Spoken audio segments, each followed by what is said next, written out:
नमस्कार, मी अश्विनी। आज मी तुम्हाला सांगणार आहे की आपल्या मुलांना अभ्यास करत असताना नेहमी झोप येते। मात्र झोप येत असेल तर त्याला झोपू द्यावे। त्यानंतर त्याची झोप पूर्ण झाल्यानंतर त्याच्याकडून मात्र पूर्ण अभ्यास करून घ्यावा।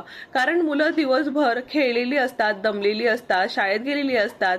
मग शाळेतून त्या घरी आल्यानंतर ते थकून जातात। मग त्यावेळेस आपण त्याला पूर्णपणे झोप घेऊ द्यावी।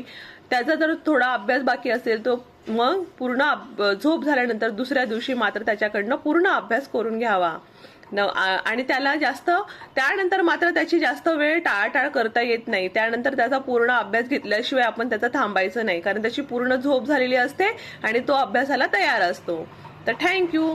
तुम्हाला जर असे व्हिडिओ आवडत असेल तर माझ्या चॅनलला नक्कीच लाईक करा आणि शेअर करायला विसरू नका आणि सबस्क्राईब करायला तर अजिबात विसरू नका।